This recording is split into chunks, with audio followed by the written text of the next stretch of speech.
ఖండించాలి ఖండించాలి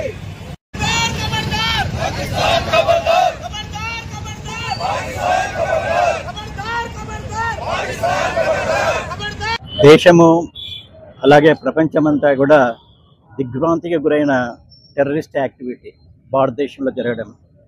కాశ్మీర్లో పల్గామా ప్రాంతంలో ఉండే ఒక లోయ ప్రాంతంలో పర్యాటకులు ఎక్కువగా సందర్శించే ప్రాంతంలో ఆ ప్రాంతాన్ని వాళ్ళు టెర్రరిస్టులు చూజ్ చేసుకొని ఒక ప్లాన్ ప్రకారం పద్ధతి ప్రకారము పర్యాటకులు దేనికి సంబంధించిన వాళ్ళను సామాన్య ప్రజలను గన్స్తో కాల్చివేయడము.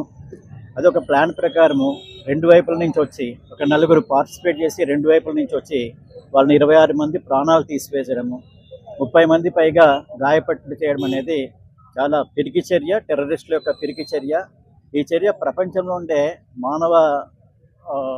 మానవులందరినీ కూడా మనుషులందరినీ కూడా దిగ్భ్రాంతికి గురి చేసింది.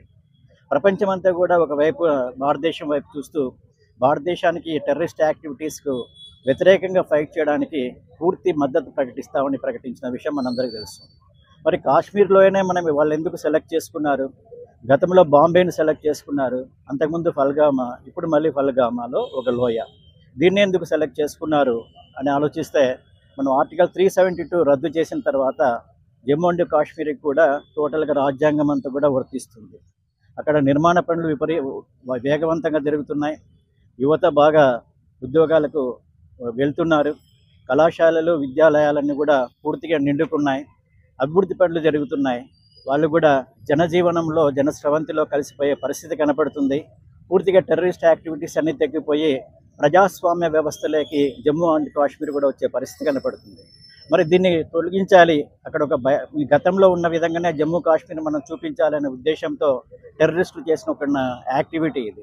సో ఈ యాక్టివిటీని కూడా ప్రపంచమంతా ఖండిస్తున్నట్లుగానే ఇక్కడ మన దేశంలో ఉండే 140 కోట్ల మంది ప్రజలు కూడా సంఘీభావంతో ఖండిస్తున్నారు. రాష్ట్రాలకు భాష ఇవి లేకుండా, కులాలు మతాలు లేకుండా అందరు ప్రజలు 140 కోట్ల మంది ప్రజలు దేశానికి మద్దతు ప్రకటించే సందర్భం ఇది.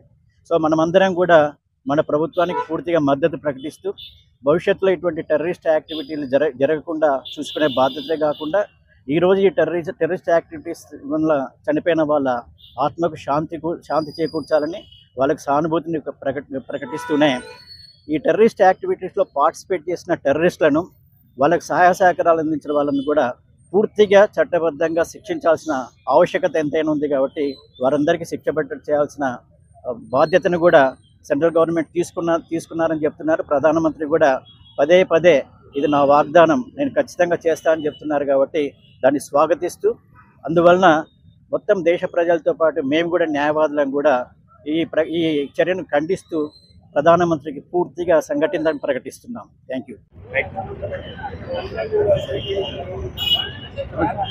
ఈరోజు మా నంద్యాల న్యాయవాదులు అందరము ఐకమత్యంతో ఉగ్రదాడి కాశ్మీర్ పుల్గాంలో జరిగిన ఉగ్రదాడిని ఖండిస్తూ, అదేవిధంగా అందులో ప్రాణాలు కోల్పోయిన మన భారతీయులను, మన టూరిస్టు భారతీయులను, వాళ్ళకు చనిపోయిన వాళ్లకు ఆత్మశాంతి కలగాలని ఆ దుశ్చర్యను మనం ఖండిస్తూ గవర్నమెంట్ తగిన చర్య ఉగ్రవాదులకు అగ్నెస్ట్గా తగిన చర్య తీసుకొని మళ్ళీ ఇలాంటి కార్యక్రమాలు జరగకుండా పకడ్బందీగా చేయాలని చెప్పేసి గవర్నమెంట్కి మద్దతు తెలియజేస్తూ మా న్యాయవాద సంఘం అందరి తరపున న్యాయవాదులు అందరం కలిసి ర్యాలీగా వచ్చి ఇక్కడ మానవహారం నిర్వహించడమైనది.